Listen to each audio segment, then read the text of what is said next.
STC के लोगों पे डीजे कंट्रोल सर्किट में कुछ चेंजेस किए गए हैं। आज हम लोग उसी के बारे में चर्चा करेंगे कि एसटीसी और आरनो के लोगों में डीजे कंट्रोल सर्किट में क्या क्या अंतर हैं और समझेंगे एसटीसी का डीजे कंट्रोल सर्किट। जय हिंद साथियों, मैं हूं अरुण तिवारी। आज हम लोग जानेंगे एसटीसी का डीजे कंट्रोल सर्किट। तो आइए शुरू करते हैं। अगर ये मेरा बताया हुआ डीजे कंट्रोल सर्किट आपको थोड़ा बहुत समझ में आए, अच्छा लगे तो लाइक कर दीजिए, मुझे एनर्जी मिलती रहेगी। तो आइए शुरू करते हैं। ये है अपना डीजे कंट्रोल सर्किट एसटीसी लोको में। एसटीसी लोको के बारे में कुछ चीज़ें हमें पहले से पता होनी चाहिए, क्योंकि इसमें आरनो के स्थान पर एसटीसी लगा है, स्टैटिक कन्वर्टर लगाया गया है या स्टैटिक इन्वर्टर इसी को कहते हैं। तो इसमें आरनो का काम चेक करने वाली रिले QCVR, आरनो का कॉन्टेक्टर C118, इनको हटा दिया गया है। जब इनको हटा दिया गया है तो C118 की एक ब्रांच जो MTDJ के बगल में लगी थी, उस ब्रांच को भी हटा दिया गया है। QCVR रिले नहीं है तो QCVR की रिले के इंटरलॉक हटा दिए गए हैं। तो पहले हम इस अपने पुराने सर्किट को पहले समझ लेते हैं, डीजे कंट्रोल सर्किट को। इसके बाद हम लोग एसटीसी लोको में देखेंगे क्या क्या परिवर्तन किए गए। तो हमारी बैटरी से सप्लाई CCBA CCPT फ्यूज के द्वारा मिलती है Q118 रिले Q118 को। इनमें सभी ऑक्सिलरियों को काम चेक करने के लिए Q118 रिले लगाई गई है। तो इसमें QEMT1, QEMT2, QVRH, QVSL1, QVSL2 और QPH, इनके सभी के NO इंटरलॉक लगाए गए हैं कि अगर ये कोई इनमें से कोई ऑक्सिलरी काम नहीं करती तो डीजे हमारा ट्रिप हो जाएगा। और इसमें से QCVR रिले, चूँकि आरनो है नहीं तो QCVR रिले का NO इंटरलॉक हटा दिया गया है। अब इस तरह से हमारी Q118 इनर्जाइज होती है बैटरी ऑन करते ही। Q118 रिले को हमें इनर्जाइज रखना है, तो इसके लिए अभी तो हमारा ना MVMT1 चल रहा है, ना MVMT2, ना MVRH, कोई भी ऑक्सिलरी नहीं चल रही है। तो हमारी Q118 कैसे इनर्जाइज होगी? इसके लिए इसके जो कॉन्टेक्टर हैं इन रिले के, इन ऑक्सिलरी के, QVMT1 का C105, QVMT2 का C106, QVRH का C107, इनके NC इंटरलॉक से बाईपास कर दिया गया, क्योंकि उस समय हमारी ऑक्सिलरी नहीं चल रही लेकिन और कॉन्टेक्टर भी ओपन है। कॉन्टेक्टर ओपन है तो उसका NC इंटरलॉक ये लगा रहेगा। तो सबसे पहले हमारी ये सप्लाई आती थी, ये ऐसे यहाँ से हमारी सप्लाई Q46 का NC इंटरलॉक लगा है, और तो GR हमारा 0 पे रहता है, तो इस तरह Q118 इनर्जाइज रहती थी। अब QVSL1, QVSL2 और QPH का इंटरलॉक NO लगा है। ये आरनो के साथ या STC के साथ चलने वाली ऑक्सिलरी हैं, इनके कॉन्टेक्टर हैं नहीं, तो इसको Q44 रिले के NC इंटरलॉक के द्वारा बाईपास कर दिया गया है। जब Q44 हमारी पिकअप हो जाएगी तो हमारा ये इंटरलॉक हट जाएगा, लेकिन तब तक हमारी ऑक्सिलरियाँ चल जाएंगी और हमारी Q118 इनर्जाइज बनी रहेगी। इसमें एक समस्या आई कि हमारा STC आरनो तो हमारा स्टार्ट हो जाता था जहाँ डीजे क्लोज हुआ तुरंत, लेकिन STC में एक प्रॉब्लम है कि STC को स्टार्ट होने में 10 से 12 सेकेंड लगते हैं, और 10 से 12 सेकेंड लगेंगे, उसके बाद ऑक्सिलरियाँ चलेंगी।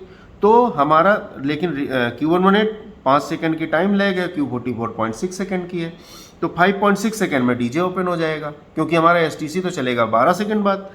तो हमारा हर बार जब भी हम डीजे क्लोज करेंगे तो हर 5.6 सेकेंड में डीजे ओपन हो जाएगा। उससे बचने के लिए STC का काम चेक करने के लिए एक रिले लगाई गई QCON रिले, या डीजे क्लोज होने के लगभग 20 सेकेंड बाद, डीजे क्लोज होने के 20 सेकेंड बाद जब STC 415 वोल्ट सप्लाई देने लगता है, 12 से 20 सेकेंड बाद, तब QCON रिले पिकअप होती है। लेकिन उसका इन सभी ऑक्सिलरियों को QCON के NC इंटरलॉक से बाईपास कर दिया गया कि जब तक हमारा STC ऑन होके 415 वोल्ट सप्लाई देगा, ऑक्सिलरियों को चलाएगा, तब तक QCON रिले हमारी डीएनर्जाइज रहेगी तो उसका ये NC इंटरलॉक लगा रहेगा। NC इंटरलॉक लगा रहेगा तो ये सप्लाई इस तरह हमारा डीजे, इस तरह से हमारा Q118 इनर्जाइज बनी रहेगी। सप्लाई सबसे पहले किस तरह आएगी? फिर बैटरी से ये QCON से Q46, GR 0 और Q118 इनर्जाइज। जब हमारा STC चालू हो गया, चालू होने के बाद चालू होते ही हमारा C105, C106, C107 क्लोज होते हैं। BLUMT क्लोज किया तो क्लोज होंगे, अगर नहीं क्लोज किया, मान लीजिए BLUMT ओपन है, तो हमारी सप्लाई इनके NC इंटरलॉक से यहाँ से मिलती रहेगी इस तरह से। Q44 जब DJ क्लोज हो रहा होता है उस समय NC तब DJ क्लोज होने के बाद पिकअप होगी, तो तब उसके बाद ही हमारा जब पिकअप होगी तब ये NC इंटरलॉक हटेगा, तब तक ये सप्लाई यहाँ से मिलेगी। जब ऑक्सिलरियाँ चल जाएंगी तो सप्लाई हमारी सीधे इस रूट से आती रहेगी GR 0 के इंटरलॉक से। इस तरह से ये हमारी इन ऑक्सिलरियों के इंटरलॉक को QCON के द्वारा बाईपास किया गया है। एक ये मॉडिफिकेशन है। साथ ही में ये आइसोलेट पोजीशन है, अगर हम इनमें से किसी ऑक्सिलरी को आइसोलेट करते हैं तो सप्लाई हमें यहाँ से इनके बाईपास पोजीशन से 0 और 3, इनके स्विच के 0 और 3 पोजीशन से बाईपास होती रहेगी। Q46 आप लोगों को पता है, MP on 0, GR on notches. MP 0 पे है और GR किसी नॉच पे होगा, वो इनर्जाइज होगी, ये इंटरलॉक हटेगा, 5.6 सेकंड में DJ ओपन हो जाएगा। तो एज इट इज़ है, जैसा आर्नो वाले लोगों में था।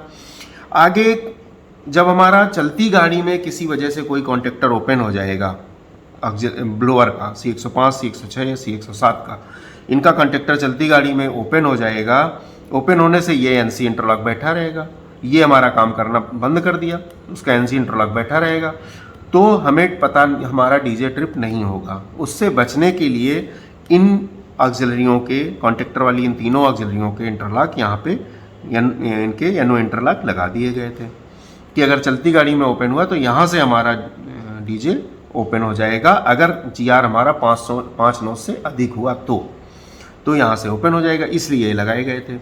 C105 और C106 को उनके स्विच के द्वारा बाईपास कर दिया गया था, क्योंकि अगर हम एक ब्लॉक आइसोलेट करते हैं तो हमारी गाड़ी बाईपास करते हैं, ब्लॉक आइसोलेट करते हैं या रिले को आइसोलेट करते हैं तो हमारी गाड़ी चलती रहे, पूरी नोच आते रहे। लेकिन C107 को आर्नो वाले सर्किट में बाईपास नहीं किया गया था, क्योंकि MVRH के ना चलने पर C107 MVRH के इंटरलॉक MVRH के ना चलने पर 5 नॉट से सेक्शन क्लियर करना होता है, तो ये GR 0 से 5 नॉट का इंटरलॉक लगा है, इसीलिए 5 नॉट से सेक्शन क्लियर कर सकें। इस लोकों में एक मॉडिफिकेशन है ऑक्सिलरी कंट्रोल सर्किट में कि MVRH तभी चलता है जब हमारा CTF ट्रैक्शन में होगा। CTF ट्रैक्शन में होगा तो MVRH चलेगा तो, और जब ब्रेकिंग में होगा तो हमारा MVRH नहीं चलेगा। तो CTF जब हमारा ब्रेकिंग में जाएगा तो इस सर्किट में अगर हम CTF ब्रेकिंग में होते तो 5 ही नोच सिर्फ ले पाते हैं, 5 नोच के बाद में हमारा DJ ट्रिप हो गया था। तो इसलिए MVRF 5 नोच के बाद हमारा क्या चलता है, MVRF। तो MVRF का जो कॉन्टेक्टर है C108, उसके NO इंटरलॉक से C107 के NO इंटरलॉक को बाईपास कर दिया गया है कि ब्रेकिंग में हमारा C107 तो नहीं चलेगा, लेकिन 5 नोच तक हमारा यहाँ इस रास्ते से GR 0 से 5 के रास्ते से क्योनोनेट इनर्जाइज बनी रहेगी। 5 नोच के बाद में ये हमारा ब्रेकिंग में अगर है तो C107 खुला रहेगा, ये खुल जाएगा, ये खुला ही है, क्योनोनेट डी इनर्जाइज हो जाती। तो उस समय के लिए C108 के इंटरलॉक से, क्योंकि उस समय हमारा MVRF चलने लगेगा 5 नोच के बाद, तो ये यहाँ से हमें रास्ता मिलता रहेगा, ये क्लोज हो जाएगा और क्योनोनेट हमारी इनर्जाइज बनी रहेगी। तो एक मॉडिफिकेशन ये कि QCON से इसको बाईपास किया गया, क्योंकि 12 सेकेंड STC चलने में 12 सेकेंड लगते हैं और ये हमारे ओपन हो जाते हैं, 5.6 सेकेंड में DJ ट्रिप हो जाता है। दूसरा, ब्रेकिंग के समय हम 5 नोच से अधिक ले सकें, जिससे कि C107 खुला रहेगा, तब भी हम नोच ले सकें 5 नोच से अधिक, इसलिए C108 से इसको बाईपास कर दिया गया है। अब जब क्योनोनेट इनर्जाइज हो गई तो इसका एक इंटरलॉक Q44 की ब्रांच पे ये लगा हुआ है NO, ये बैठ जाएगा, तो ये इंटरलॉक लगा रहेगा। लेकिन क्योनोनेट के बाद इनर्जाइज होती है हमारी Q45 इनर्जाइज होगी। कैसे? CCBA CCPT से सप्लाई मिली CCDJ को, CCDJ 6 एम्पियर का फ्यूज है, इससे BP1 DJ या BL DJ। BP1 DJ हमारा नॉर्मली क्लोज रहता है, BL DJ को ऑन करेंगे, ZPT को 1 या 2 पे करेंगे, जहाँ ZPT को 1 या 2 पे करेंगे और इसके बाद BLR DJ को प्रेस करेंगे, BLR DJ 1, BLR DJ 2 या BP2 DJ, ये कैब 1 का, कैब 2 का या BP2 DJ, इनमें से किसी भी एक को अगर हम प्रेस करेंगे तो GR अगर हमारा GR 0 पे हुआ तो Q45 इनर्जाइज हो जाएगी। लेकिन अगर जी आर हमारा 0 पे नहीं किसी और नोच पे है तो Q45 इनर्जाइज नहीं होगी और हमारा डीजे क्लोज नहीं होगा। इसीलिए इसको Q45 को जी आर प्रोटेक्शन रिले कहते हैं कि ये जी आर 0 पे होने पे ही डीजे क्लोज होने देती है। जब ये इनर्जाइज होगी, BP1 BLR डीजे को प्रेस किया, ये इनर्जाइज हुई, इसका इंटरलॉक Q44 की ब्रांच पे, Q44 की ब्रांच पे यानो इंटरलॉक लग गया। लगने से अब हमारी ये सप्लाई जो आ रही थी CCPT से, ये सप्लाई आ गई Q44 में। Q118 हमारी इनर्जाइज है, ये इंटरलॉक बैठा है। GR फुल नोच का ये इंटरलॉक लगा है। Q44 भी हमारी GR प्रोटेक्शन रिले है। ये कब प्रोटेक्शन करती है? जब हमारा GR किसी हाफ नोच पे फंसा होता है। तो GR अगर फुल नोच पे है, किसी भी नोच पे हो, 1 2 3 4 32 तक, तो ये हमारा इंटरलॉक बैठा रहेगा। लेकिन GR किसी हाफ नोच पे फंसा हुआ है तो ये इंटरलॉक हटा रहेगा। Q44 इनर्जाइज नहीं होगी, हमारा डीजे क्लोज नहीं होगा। एम्प्टी डीजे की ब्रांच पे ये कट पैदा करती रहेगी।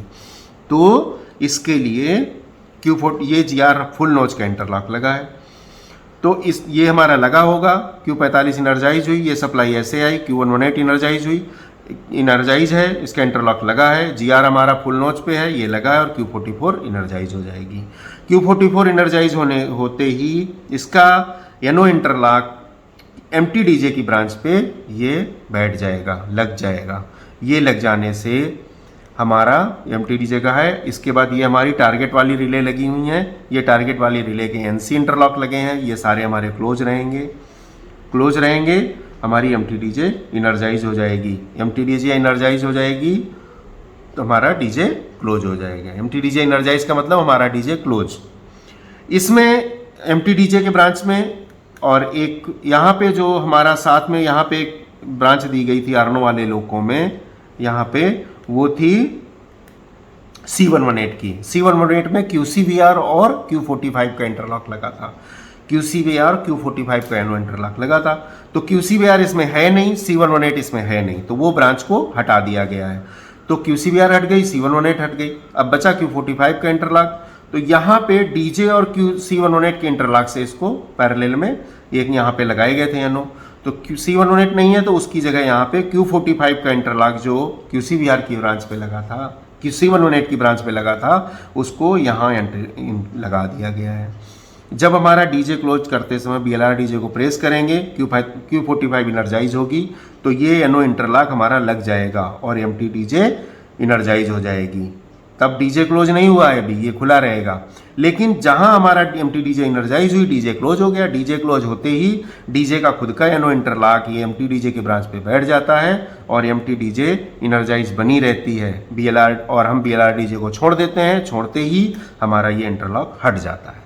तो सिर्फ डीजे क्लोजिंग के समय जब जितनी देर Q45 इनर्जाइज होती है या जितनी देर हम लोग BLR डीजे को प्रेस करते हैं, उतनी देर के लिए ये इंटरलॉक लगता है। लगने के बाद ये डीजे क्लोज होते ही इसका खुद का इंटरलॉक यहाँ लगा रहता है।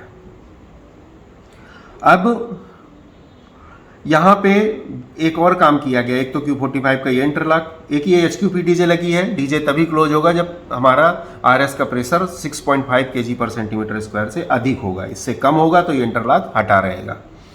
एक यहाँ चेंजेस है, QLA और QOA दो रिले हैं, QLA और QOA ऑक्सिलरी कंट्रोल सर्किट की अर्थ फॉल्ट से सुरक्षा के लिए और ऑक्सिलरी कंट्रोल सर्किट की ओवर वोल्टेज से सुरक्षा के लिए QLA और QOA रिले लगाई गई थी। इन दोनों रिले को हटा दिया गया है STC से। उसकी जगह पे STC में QSIT रिले लगाई गई है। अगर किसी ऑक्सिलरी में ओवर करंट या ओवर कोई फॉल्ट होता है तो QSIT ड्रॉप होती है। STC काम करना बंद करता है तो QSIT ड्रॉप होती है। QSIT ड्रॉप होती है तो QSIT का एक इंटरलॉक NC इंटरलॉक यहाँ पे लगा दिया गया है और QLA और QOA के इंटरलॉक हटा दिए गए हैं। तो ये एक चेंजेज है। यहाँ C118 की जगह Q45 का इंटरलॉक है, ये चेंजेस है। QOA और QLA के इंटरलॉक हटा दिए गए हैं क्योंकि ये रिले इस लोको में नहीं है।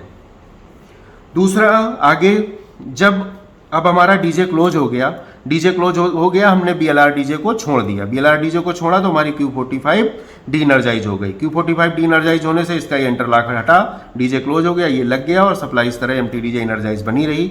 Q45 डी इनर्जाइज होने से ये इंटरलॉक इसका हट गया। लेकिन हमारी OHE आ गई, OHE आते ही Q30 का ये इंटरलॉक लग गया। और हमारा अभी जी आर कहाँ पे है, 0 पे, जी आर 0 पे, तो इस तरह ये सप्लाई चलती रही, Q45 इनर्जाइज बनी रही। अब हम जब जी आर से एक नोच लेते हैं तब तक हमारे MVSI1 MVSI2 चल जाते हैं। QVSI1 QVSI2 का यनो इंटरलॉक यहाँ बैठ जाता है और बैठने से लगने से ये GR से हम भले 32 नोच ले लें, लेकिन ये सप्लाई हमारी सीधे सीधे चलती रहती है। अगर कोई MVSI काम करना बंद करता है तो वो उसकी रिले जो पिकअप थी वो डीनर्जाइज हो जाएगी, वो हट जाएगी और उसका एनो इंटरलॉक यहाँ से हट जाएगा और DJ 0.6 सेकेंड में DJ ट्रिप हो जाएगा।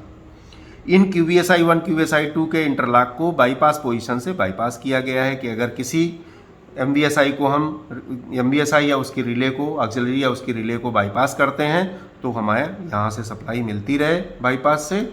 ये अगर नहीं भी लगे तो यहाँ से सप्लाई मिलती रहे, हमारी Q44 इनर्जाइज बनी रहे। तो ये था अपना डीजे कंट्रोल सर्किट। इस STC लोको में इसमें GR की सेफ्टी रिले हैं, Q44 हाफ नोच protection, Q45 full DJ close करते समय GR 0 पे होना चाहिए, Q46 MP 0 करते समय MP 0 किया तो GR भी 0 पे आ जाए। तो Q44 Q45 Q46 चेंजेस क्या क्या हैं, Qcon के इंटरलॉक से ये बाईपास किए गए, ऑक्सिलरी के इंटरलॉक को C107 के इंटरलॉक को C108 के इंटरलॉक से बाईपास कर दिया गया। साथ ही इसमें Q44 में कोई चेंजेस नहीं, Q45 में कोई चेंजेस नहीं। इसके बाद यहाँ QOA और QLA का इंटरलॉक हटा दिए गए और QSIT का इंटरलॉक लगा दिया गया है। यहाँ पे C118 का इंटरलॉक हट गया क्योंकि है नहीं, और Q45 का इंटरलॉक लगा हुआ है, एनो इंटरलॉक लगा दिया गया है। C118 का जो ब्रांच थी चूँकि है ही नहीं तो वो ब्रांच हटा दी गई है। ये BV का इंटरलॉक इसलिए लगा है, आप लोग जानना चाहेंगे, ये BV का इंटरलॉक जब नॉर्मल गाड़ी काम करते हैं तो BV का इंटरलॉक हटा रहता है। ये तब लगता है जब हम LT टेस्टिंग के लिए या लोको को जब ग्राउंड कर देते हैं LT टेस्टिंग के लिए, तो लोको ग्राउंड पोजीशन में DJ क्लोज हो सके, उसमें हम लोग सारे कॉन्ट्रैक्टर के क्लोज करके उनके काम की जांच करते हैं, कहीं क्लोज पोजीशन में किसी कॉन्ट्रैक्टर में लीकेज तो नहीं है LT टेस्टिंग में, इसलिए ये BV बॉक्स का इंटरलॉक लगा है। जब ग्राउंड होता है तो ये इंटरलॉक लग जाता है और सीधे Q44 को बाईपास कर देते हैं। तो ये था साथियों अपना DJ कंट्रोल सर्किट। आपको कैसा लगा? अगर अच्छा लगा हो तो लाइक कर दीजिए एक बार। धन्यवाद।